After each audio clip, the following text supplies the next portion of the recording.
बिस्मिल्लाहिर्रहमानिर्रहीम, अस्सलाम वालेकुम। मैं हूं आपका होस्ट चौधरी इरफान ज़ीर, आपको स्पोर्ट्स ज़ोन में वेलकम कहता हूं। आज इन पाकिस्तान वर्सेस श्रीलंका का टेस्ट मैच जारी है और सेकंड इनिंग्स में 278 पे 9 आउट कर दिए हैं पाकिस्तान ने श्रीलंका के। वो काफ़ी ज़्यादा क्रिकेट में हैपनिंग है। एशेज़ का भी आगाज़ हो चुका है 4 टेस्ट का। सबसे बड़ी अपडेट ये कि 130 पे ऑल आउट कर दिया हमने और 131 का टारगेट है। कैसे देखते हैं इस टोटल को? बड़ी गुड न्यूज़ है।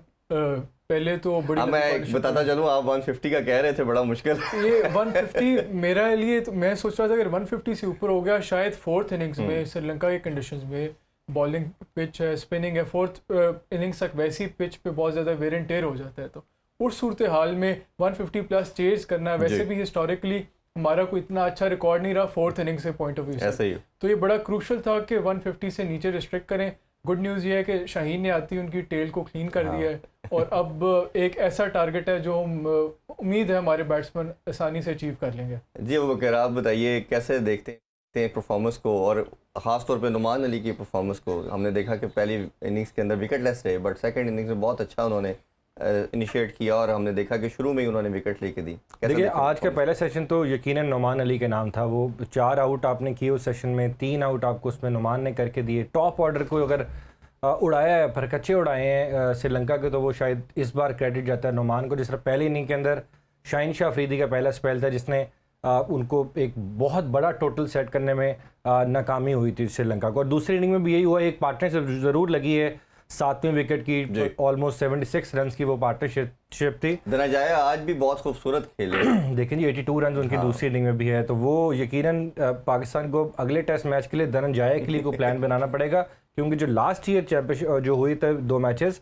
उसके अंदर भी धनंजय ने सेंचुरी की थी पाकिस्तान के खिलाफ। तो पाकिस्तान के खिलाफ वो अच्छा खेलते आ रहे हैं, इसमें कोई शक नहीं है, लेकिन अब मेरा ख्याल है कि नेक्स्ट टेस्ट के लिए हमें कम से कम धनंजय के खिलाफ एक प्लान बनाना पड़ेगा। जी मैं आपको भी शामिल करते हैं गुफ्तगू में। आप बताइए, जनरली देखा कि स्पिनर ने बड़ा अच्छा परफॉर्म किया, जैसे मेंडिस का कल हमने देखा उन्होंने 5 आउट किए, जयसूर्या ने उनकी तरफ से 3 आउट किए, हमारे नुमान अली ने आज बड़ी अच्छी बॉलिंग की, बट इब्रार वो इम्पैक्ट नहीं डाल सके जो पहली इनिंग्स में। कैसे देखिए ओवरऑल आप?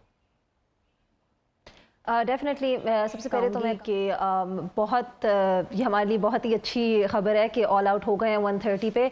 ऑब्वियसली धनंजय डिसिल्वा की हम बात कर रहे थे, वो डेंजर मैन है श्रीलंका की तरफ से पाकिस्तान के लिए। जब तक वो थे क्रीज पे और पिच पे बैटिंग कर रहे थे तो हमारे लिए डेंजर ही था। तो शाहीन शाह अफरीदी ने उनकी बहुत ही ज़रूरी बहुत ख़तरनाक विकेट उठाई पाकिस्तान के लिए और इसी तरह पाकिस्तान को ड्राइविंग सीट में डाल दिया है इस टेस्ट मैच में। और स्पिनर्स की हम बात करें तो हमारी तरफ से नुमान अली, जैसे अबू बकर ने भी कहा कि उन्होंने हमें एक बहुत अच्छी स्टार्ट दे दी थी इस इनिंग्स में, अच्छी अर्ली विकेट्स लेकर श्रीलंका के खिलाफ। और ऑब्वियसली ये स्पिन फ्रेंडली पिच है, तो इस पे अपने स्पिनर्स का फ़ायदा उठाना और उनको पूरी तरह इस्तेमाल करना बहुत ज़रूरी था। शाहीन शाह अफरीदी ने पहली इनिंग्स में किया, अभी हमने नुमान अली की तरफ से देखा और शाहीन शाह अफरीदी ने बहुत ज़रूरी विकेट उठाई। मैं इसका फिर से ये पॉइंट हाईलाइट करना चाहूँगी। तो आई थिंक अब ऑब्वियसली क्योंकि इतना बड़ा टोटल ऑब्वियसली चेस करने के लिए हमारे पास नहीं है, तो होपफुली अगर पाकिस्तान सही तरह बैटिंग करेगी तो होपफुली ये पहला टेस्ट हम होपफुली अच्छी बैटिंग करेंगे। ये तो एक अभी 1.5 दिन भी है ऑलमोस्ट हमारे पास है। सबसे बड़ी जो हाईलाइट है वो साउथ शकील की है। कई रिकॉर्ड उन्होंने अपने नाम किए और ब्रैडमैन की जो एवरेज का रिकॉर्ड था उसको ब्रेक करने के बहुत करीब थे। 98 की एवरेज के साथ 10 इनिंग्स के अंदर उनका टोटल आ चुका है। साउथ शकील की परफॉर्मेंस के ऊपर बड़ा ज़बरदस्त सा पैकेज देखा। डिस्कशन को अगर आगे बढ़ाएं तो एक ऐसा प्लेयर, अगर आप मिडिल ऑर्डर की खासतौर पे बात करते हैं तो हमेशा ग्रेट मियादाद की बात की जाती है, इंजमाम की बात करते हैं, यूसुफ और यूनुस भी ओबियसली लिस्ट में आते हैं, बट इनकी बात इसलिए हम रिलेट करते हैं क्योंकि ये बड़ी ज़बरदस्त किस्म की। इसके जवाब मैं आपसे ब्रेक के बाद लेता हूँ, अभी छोटा सा ब्रेक लेते हैं जी। Stay with us. Welcome back in sports on. हम बात कर रहे थे पाकिस्तान वर्सेस श्रीलंका सीरीज़ के हवाले से। साउथ शकील के हवाले से हमने बात की कि उसकी यूनिकनेस ये है कि मिडिल ऑर्डर में आके एक तो रन्स करना और सबसे अच्छी चीज़ ये कि टेल को अपने साथ खिलाना। और जो मैंने बात की कि ग्रेट जुवैद मियादाद के अंदर एबिलिटी थी, इंजमामुल हक के अंदर हमने ये एबिलिटी देखी। कैसे देखा परफॉर्मेंस को? देखिए बहुत ही बेहतरीन परफॉर्मेंस थी। जिस स्टेज पे वो आए तब 101 पे 5 आउट हो गए थे और हमने इस पिच पे इस टेस्ट मैच में ट्रेंड देखा है कि जिस बैट्समैन ने पिच पे सर्वाइव करने की कोशिश की है वो नाकाम हुआ है, लेकिन जिस बैट्समैन ने कोशिश किया है कि वो इनिशिएटिव ले और बॉलर्स को बैकफुट पे जा रहे हैं, अटैकिंग क्रिकेट खेले, वो कामयाब रहा है। अब साउथ शकील की इनिंग्स भी इसी तरह ही है। उन्हें जो साथ सपोर्ट मिला सलमान आगा का, उस सारी पार्टनरशिप ने पूरे गेम का मोमेंटम ही ऑल टुगेदर शिफ्ट कर दिया। उससे पहले जब 101 पे 5 आउट थे, पाकिस्तान बड़ा ट्रबल में था, लग रहा था कि पता नहीं एक हम बड़ी लंबी लीड शायद श्रीलंका को देंगे, लेकिन उन्होंने एक एग्रेसिव क्रिकेट खेली। उनकी जो पार्टनरशिप थी, that was the decisive turning point in that match. और credit to the lower middle order of Pakistan. हमें देखने को आया कि पिछले जो टेस्ट हुए हैं उसमें लोअर मिडिल ऑर्डर जो है पाकिस्तान का, या लोअर ऑर्डर है, टेल है, वो कंट्रीब्यूट नहीं करता, वो अपनी विकेट्स चीपली दे देते। अब कल हमने जो ट्रेंड देखा है साउथ शकील की इनिंग्स में, बेशक जो साथ नसीम शाह थे या नुमान अली आए या शाहीन शाह आए, उन्होंने पिच पे इतना ज़्यादा स्कोर नहीं किया, लेकिन वो पिच पे खड़े रहे। जब वो पिच पे खड़े रहे तो दूसरी तरफ साउथ शकील के पास अपॉर्चुनिटी थी कि वो अपनी शॉट्स खेलते, स्कोर करते। और इवन आप देखें जो पार्टनरशिप थी नसीम शाह और साउथ शकील की, that was for of 94 runs, लेकिन उन 94 रन्स में नसीम शाह के सिर्फ 7-8 स्कोर, 6 रन। तो आप अंदाजा करेंगे कितनी जो हैवी लिफ्टिंग, उन्होंने भी बड़ा अच्छा अपना रोल प्ले किया। अब अगर आपको भी मैं शामिल करूंगा, हमने जो साउथ शकील की अच्छी चीज़ ये देखी कि इनका जो डेब्यू हुआ ओडीआई में हुआ और ग्रूम होते चले गए, और बहुत से लोगों का मानना ये था, मेरा खुद इसमें मैं एंडोर्स करता हूँ हमेशा, कि ये एक ऐसा बैट्समैन है जो आपके दोनों फॉर्मेट के लिए आपके अवेलेबिलिटी रखता है। आल्दो कि हम बड़ी हिटिंग हम देखते हैं हारिस सुहेल की भी ओडीआई के अंदर, जो आके ऑब्वियसली करते हैं, इनके अंदर यही एक चीज़ थोड़ी सी लैक करती है। तो क्या आपको लगता है कि जिस तरह के रिकॉर्ड इन्होंने बना छोड़े हैं, हाईएस्ट रन गेटर इस पोजीशन पे आके बनाने वाले पहले प्लेयर बन गए श्रीलंका में, एवरेज के लिहाज से ब्रैडमैन के बाद सेकंड नंबर पे ये आ चुके हैं, तो क्या आपको लगता है कि ये एक ऐसा प्लेयर है कि जो दोनों फॉर्मेट में पाकिस्तान को सर्व कर सकता है? देखिए, मुझे तो अभी तक ऐसा लगता है कि पाकिस्तान का इस वक्त मौजूदा लॉट के अंदर सबसे अंडररेटेड प्लेयर है, जिसको हमने कभी ज़्यादा रेट किया नहीं, लेकिन उसने अपनी मेहनत से डोमेस्टिक के अंदर रन्स के अंबार लगाने के बाद टीम में जगह पाई है। देखिए, उसने डोमेस्टिक का वो बड़ा तगड़ा प्लेयर है, उसने अंडर 19 से पाकिस्तान को रिप्रेजेंट करना शुरू किया, डोमेस्टिक को पूरा टाइम दिया, 4 डे क्रिकेट को पूरा टाइम दिया। हालांकि आपको पता है कि पाकिस्तान के बहुत सारे अब इंटरनेशनल ऐसे प्लेयर्स हैं जो कि 4 डे क्रिकेट को, डोमेस्टिक को इतना ज़्यादा हाईली रेट नहीं करते या उसमें पार्टिसिपेट करना को ज़्यादा पसंद नहीं करते, 1-2 मैचेस खेलते हैं ज़्यादातर। और प्रॉब्ली एक ये इफ्तिखार और नवाज 2-3 नाम आएंगे जो कंटिन्यूसली सारा डोमेस्टिक खेलते हैं, बाकी तो खेलना पसंद ही नहीं करते। बिल्कुल ऐसे ही है। और साउथ शकील पिछले 5 साल से अगर डोमेस्टिक का आप सारा रिकॉर्ड उठा के देखें तो आपको नजर आएगा कि टॉप 5 बैटर्स के अंदर हर साल वो फॉल करते हैं। तो इसमें तो कोई शक नहीं कि उनकी कैपेबिलिटी बहुत ज़्यादा है, और यही एक रीज़न है कि उन्होंने, आप देखिए 101 पे 5 थे, फिर 177 की एक पार्टनरशिप लगी सलमान अली आगा के साथ, फिर 52 रन की पार्टनरशिप नोमान के साथ, और फिर जैसा कि उन्होंने बताया कि 94 रन की पार्टनरशिप नसीम शाह के साथ। अब यहाँ पर प्लेयर की कैपेबिलिटी का आपको अंदाज़ा हो जाता है कि जब वो 94 रन की एक टेल एंडर के साथ पार्टनरशिप कर रहा है और टेल का सिर्फ 6 स्कोर है, तो रन्स निकाले उसने, हालांकि 6 फील्डर्स तकरीबन उन्होंने दायरे से बाहर रखे हुए थे, उसके बावजूद उन्होंने रन्स क्रिएट किए हैं। तो ये एक बहुत ही गुड साइन है पाकिस्तान को मिडिल ऑर्डर के अंदर, मतलब जो एक ऐसे बैटर की जरूरत थी। बड़ी इंटरेस्टिंग चीज़ मेरे ख्याल में, अभी हम बात कर रहे हैं साउथ शकील की कि उन्होंने बहुत अच्छा जा रहे हैं अभी तक कैरियर, बहुत थोड़े टेस्ट खेले हैं, लेकिन जितने भी टेस्ट खेले हैं उनका जो एवरेज है बहुत हाई है। लेकिन इस बात को हमें मद्देनजर रखना चाहिए कि उनके जितने भी टेस्ट हैं फिलहाल सब कॉन्टिनेंट में है। जब तक वो इंग्लैंड की पिचेस पे जेम्स एंडरसन जैसे बॉलर के खिलाफ, या ऑस्ट्रेलिया में पैट कमिंस के खिलाफ, या साउथ अफ्रीका में इंग्लैंड में किया था 50, अपने दूसरे मैच में 50 की, लेकिन तो जब तक कंसिस्टेंटली वो रेगुलरली इन पिचेस पे इस लेवल की परफॉर्मेंस नहीं देंगे, हमें उनको डॉन ब्रैडमैन, अभी हमें जरा ना एक्सपेक्टेशंस को हमें मैनेज करना चाहिए। ऑब्वियसली एक प्लेयर को बनने में टाइम लगता है, जैसे हमने साउथ शकील की बात की है, सलमान अली आगा की बात कर रहे हैं। महक, आप भी ज़रा इसमें अपना इनपुट ज़रूर दीजिएगा इस परफॉर्मेंस का, क्योंकि एक साल से हम कोई टेस्ट मैच जीते नहीं थे, और लास्ट टाइम यहाँ ही हमने एक साल पहले मैच जीता था और 350 चेस किया था। कैसे लगता है कि अब 131 का टारगेट है, क्या पाकिस्तान टीम इजीली चेस कर पाएगी? होपफुली तो मैं तो यही चाहूँगी, ऑब्वियसली सारे यही चाहेंगे कि वो अच्छी तरह चेस कर पाए। हम साउथ शकील की बात कर रहे हैं तो मैं ज़रूर ये कहना चाहूँगी कि वो मैन ऑफ द मोमेंट है, मेरे लिए वो already man of the match है। आई थिंक जिस तरह उन्होंने हमें परफॉर्मेंस दिखाई है, उनमें आपको कैपेबिलिटी नज़र आ रही है जो बहुत अरसे से एक्सप्लॉइट नहीं कर रहा था पीसीबी, और अब फाइनली।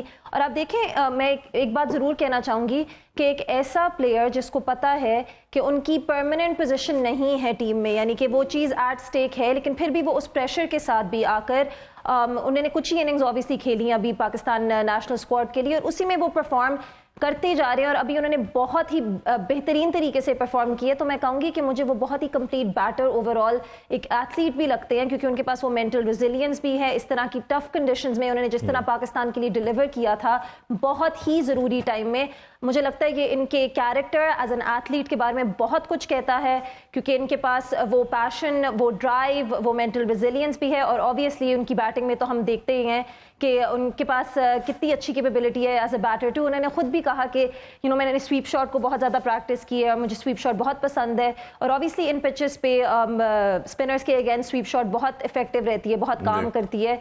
और जैसे अबू बकर ने कहा कि ये बहुत मेहनती हैं, उन्होंने बहुत अरसे से मेहनत की है। हमने डोमेस्टिक क्रिकेट में भी देखा, उधर भी वो बहुत ज़्यादा सेंचुरीज बना चुके हैं, 16 फर्स्ट क्लास डोमेस्टिक सेंचुरीज बना चुके हैं। तो आई थिंक उनके लिए जितना हम प्रेज करेंगे, ऑब्वियसली जिस तरह हम बात की, आई डोंट थिंक अभी इस वक्त काफी होगा। जो डोमेस्टिक को वैल्यू देता है फिर उसको रिजल्ट भी नजर आता है। थोड़ी सी बात हम एशेज पे भी करते हैं। एशेज के बारे से देखें तो इंग्लैंड ने आज फिर एक टॉस जीत के उनको बैटिंग दी और हमने देखा कि 78 पे 2 आउट हो चुके हैं ऑस्ट्रेलिया के। कैसे देख रहे हैं? 2 चेंजिंग भी इसमें हमने देखा। ऑस्ट्रेलिया ने भी एक चेंजिंग की, उन्होंने मर्फी की जगह पे ग्रीन को ऐड किया और उन्होंने एंडरसन को दोबारा से चांस दिया रॉबिन्सन की जगह पे। तो क्या आपको लगता है कि ये डिसीजन उनका ठीक था टॉस जीत के उनको बैटिंग देने का? क्योंकि ओबियसली जो क्लाइमेट है उधर का आपको लगता है कि वो हमें क्लाउडी होगा, और जो मैनचेस्टर की जो ट्रेडिशन भी यही देखा कि पहले 1-2 दिन बॉल काफ़ी सीम और स्विंग करता है। तो डिसीजन के बारे से कैसे? देखिए, फैसला टॉस जीत के पहले बॉलिंग करने का बिल्कुल ठीक फैसला था। मैनचेस्टर का हिस्टोरिकली भी ओल्ड ट्रैफर्ड क्रिकेट स्टेडियम जो रहा है उसमें क्लाउड कवर भी रहता है, ओवरकास्ट कंडीशन होते हैं, बारिश भी ऑन एंड ऑफ होती रहती है। तो इस तरह, और पिच भी इसी तरह की होती है कि सीमर्स को एडवांटेज होता है। इवन आप दोनों साइड्स की लाइन देख लें, दोनों का बड़ा पेस हैवी बॉलिंग लाइनअप है। इंग्लैंड की तरफ से एंडरसन है, ब्रॉड है, वोक्स है, वुड है, 4 रिकग्नाइज फास्ट बॉलर है। स्पिनर कोई front edge a front man spinner नहीं खिला रहे कोई जो हो। इस तरह ऑस्ट्रेलिया के पास भी 3 जो है, कमिंस है, हेजलवुड है, स्टार्क है, और एज 2 उनके जो फास्ट बॉलिंग ऑलराउंडर्स हैं, ग्रीन है और मिचेल मार्श है। तो दोनों जो टीमें हैं वो अपनी फास्ट बॉलिंग पे ही रिलाई कर रहे हैं। इस लिहाज से फैसला तो ठीक था, लेकिन क्वेश्चन ये है कि क्या उन्होंने पूरी तरह से कंडीशंस पे कैपिटलाइज किया है कि नहीं। मेरे ख्याल में नहीं। जिस तरह आपको ऑस्ट्रेलिया की बैटिंग लाइनअप है और जिस तरह ये कंडीशंस है, आपको अर्ली ओवर्स में सिर्फ 2 विकेट्स नहीं, आपको चाहिए कि 2-3 कम से कम 3-4 विकेट्स निकालते और इसको अंडर प्रेशर लाते ऑस्ट्रेलिया को, क्योंकि this is a must win game for England if they are to stay in this series. तो इस लिहाज से शायद बेहतर कैपिटलाइज कर सकते हैं। अच्छा बकर, हमने देखा कि जब तक लाइन खेल रहे थे तो हमने उसका इम्पैक्ट देखा, और जितना वो सीजन बॉलर है, 100 कंसेक्टिव मैच भी खेले उन्होंने, और जिस तरह की परफॉर्मेंस हर तरह की दुनिया के पिचेस के ऊपर उन्होंने परफॉर्म करके दिखाया। जबकि कंपैरिजन में इंग्लैंड की तरफ देखते हैं तो वो तीनों मैचेस के अंदर हमें नज़र आ रहा है कि वो लैग कर रहे हैं स्पिन डिपार्टमेंट में। अब दोनों टीम की तरफ हमें नज़र आ रहा है कि कोई स्पिनर परफॉर्म ही नहीं कर पाए। तो कैसे देखते हैं इस चीज़ को? देखिए, साइकोलॉजिकली मुझे लगता है कि इंग्लैंड थोड़ा सा रिलैक्स हुआ होगा नेथन लाइन के इंजर होने के बाद, क्योंकि वो एक ऐसे इम्पैक्टफुल बॉलर हैं जिनको विकेट की ज़रूरत नहीं, पिच की कंडीशन की ज़रूरत नहीं रहती। वो एशियन कंडीशन में आते हैं तब अच्छा परफॉर्म करते हैं। वो अगर फास्ट बॉलर्स की कंडीशंस उनको मिलती है तो वहाँ पर भी अच्छा परफॉर्म कर जाते हैं और क्रूशल विकेट्स ले लेते हैं। तो कहीं ना कहीं इसका मुझे लगता है कि साइकोलॉजिकली एज ज़रूर होगा इंग्लैंड को। बट इंग्लैंड को अब एक नया, जैसे कहता है ना, हिस्ट्री बनानी है। उसके लिए कभी ऐसा हुआ नहीं कि कोई भी टीम पहले 2 मैचेस हारने के बाद सीरीज जीत गई हो। तो लेकिन इंग्लैंड की इस वक्त मेरा ख्याल है कि सोच यही होगी, और जिस तरह का बेन स्टोक और ब्रेंडन मैकैलम की माइंडसेट है, जो उनकी सोच है, वो तो कोशिश ही करेंगे कि ये मैच जीतें और फिर फाइनल की तरफ जाएं। अब रिजल्ट ओरिएंटेड टेस्ट सीरीज हो रही है। अब आप ये देखें कि ऐसा नहीं होता कि किसी मौके पे लग रहा हो कि मैच ड्रॉ ऑन है। दोनों टीमों की जो सिमत है वो बड़ी आपको पॉजिटिव दिखाई दे रही है। इस वक्त भी अगर 2 आउट हुए हैं तो वो 4 के रन रेट के साथ एक मुश्किल विकेट के ऊपर, जहां पर फास्ट बॉलर डोमिनेट कर सकते हैं, वो रन्स बना रहे हैं। क्रिकेट का ऑल टुगेदर चेंज कर दिया, और ऑब्वियसली यही इंटरेस्ट ज्यादा डेवलप हो रहा है। अभी छोटा सा ब्रेक लेते हैं जी। ब्रेक से वापस आके दीगर स्पोर्ट्स के बारे में करेंगे। Stay with us. Once again welcome back sports on. आज से हम आप लोगों के लिए एक ख़ास सेगमेंट लेके आए हैं जिसका नाम ही ख़ास आपके लिए है, क्योंकि ये शो भी आप लोगों का है और आप लोगों की सजेशन और फीडबैक से ही हम कोशिश करते हैं कि इसको इम्प्रूव भी किया जाए। इसमें हम आप लोगों के क्वेश्चन लिया करेंगे ओबियसली, और ओबियसली जो क्वेश्चन होंगे हमारे एक्सपर्ट जो हैं किसी पर्टिकुलर से भी जान सकते हैं या जनरल भी पूछ सकते हैं, या कोई सजेशन भी देना चाहें तो ज़रूर हमारे प्लेटफॉर्म पे आप दे सकते हैं। तो हमारी कोशिश होगी कि आप लोगों को अपना वीडियो मैसेज रिकॉर्ड करके हमें शेयर करें और हमारे एक्सपर्ट जो हैं वो उसका आंसर करेंगे। तो मेरा ख्याल है आज से शामिल करते हैं लोगों को। जी प्लीज़, मैं अपनी टीम से कहूँगा कि हमें वीडियो मैसेज सुनाया जाए जो भी हमारे से क्वेश्चन पूछना चाह रहे हैं उस हवाले से, ताकि हमारे एक्सपर्ट आंसर कर सकें। मेरा सवाल ये है कि अलका रेस ने पहली दफ़ा टाइटल अपने नाम कर लिया है और इसके साथ ही साथ टेनिस में जो है बिल्कुल जो है टूट चुका है। तो do you guys see a new star in making? ये तो बिल्कुल मेरा ख्याल है कि महक का ही क्वेश्चन बनता है, क्योंकि हमारी टेनिस प्लेयर भी है और हमारी टीम मेंबर भी है। महक जी प्लीज़ बताइएगा कि न्यू स्टार इन मेकिंग हमें नज़र आ रहा है, और लगता है जो एक फैबुलस 4 की बात की जाती थी उनका एरा ख़त्म हो चुका है। देखें, डेफिनेटली न्यू स्टार बिल्कुल ही पैदा हुआ है। New star is born. Carlos Alcaraz सिर्फ 20 साल के हैं। उन्होंने ऑलरेडी वो अचीव कर लिया है जो लिटरली जितने भी टेनिस प्लेयर्स हैं इस वक्त वो सारे एम करते हैं कि वो यही अचीव कर सकें। वो है नोवाक जोकोविच को हराना। आई मीन नोवाक जोकोविच खुद इतने बड़े लेजेंड हैं गेम के, ही बल्कि ज़्यादातर लोग तो यही कहते हैं कि he is the greatest tennis player of all time. और अगर हम बिग 4 की बात करें तो उसमें Roger Federer, Rafael Nadal, Novak जोकोविच और एंडी मरे हैं। एंडी मरे को इसलिए उसमें इंक्लूड किया जाता है क्योंकि वो उनके साथ ही सेमीफाइनल्स और फाइनल्स और विंबलडन भी जीत चुके हैं, लेकिन फिर उनकी इंजरी हो गई थी। अब उनके पास मेटल हिप है और मेटल हिप के साथ वो आके अभी भी खेलते हैं। उस तरह ऑब्वियसली जीत नहीं सकते क्योंकि आप मेटल हिप के साथ उस तरह परफॉर्म नहीं कर सकते, लेकिन फिर भी उनके मैचेस लोग बहुत। तो मैं आपको लगता नहीं ये फ्रस्ट्रेशन नजर आई जोकोविच की? 24 अपना ग्रैंड स्लैम नहीं जीत पाए और फ्रस्ट्रेशन भी नजर आया और फाइन भी हुआ उन्हें। हाँ देखें, अगर वो ये ग्रैंड स्लैम जीतते तो अब ऑलरेडी वो मेंस में लीडिंग ग्रैंड स्लैम विनर हैं। राफेल नडाल के 22 हैं, नोवाक जोकोविच के 23। अगर वो ये ग्रैंड स्लैम जीते तो फिर वो मार्गरेट कोर्ट का जो रिकॉर्ड है 24 ग्रैंड स्लैम्स का उसको इक्वल कर देते। अभी वो सेरेना विलियम्स के साथ इक्वल बैठे हुए। लेकिन कार्लोस अल्कराज की बात करें तो नोवाक जोकोविच ने भी ये कहा है और जितने भी लोग टेनिस को देखते हैं उन्होंने भी ये कहा है कि इतना कंप्लीट प्लेयर इतनी यंग एज में हमने अभी तक कभी नहीं देखा। जब राफेल नडाल भी थे, रॉजर फेडरर भी थे, नोवाक जोकोविच भी थे, वो 20 साल की उम्र में इतने कंप्लीट, जिस तरह की उनकी पावर है, उनकी जिस तरह वो हिलते हैं कोर्ट पे, पावर और उनके स्ट्रोक्स हैं वो फेडरर की तरह हैं। जिस तरह वो कोर्ट पे हिलते हैं वो राफेल नडाल की लोगों को उनकी याद आती है। या अगर क्रिस्टियानो रोनाल्डो को भी ले लें फुटबॉल पिच पे, वो उस तरह ही उनकी तरह इतने क्विक और फास्ट हैं। तो मेरा ख्याल है चेस पाकिस्तानी टीम कर रही है और होपफुली हमारी टीम कल विक्ट्री हासिल करेगी और हम इसको सेलिब्रेट करेंगे। अभी आप लोगों से इजाज़त चाहते थे, इंशाल्लाह कल दोबारा मुलाकात होगी। अपना ख्याल रखिए। अल्लाह हाफिज़। पाकिस्तान जिंदाबाद।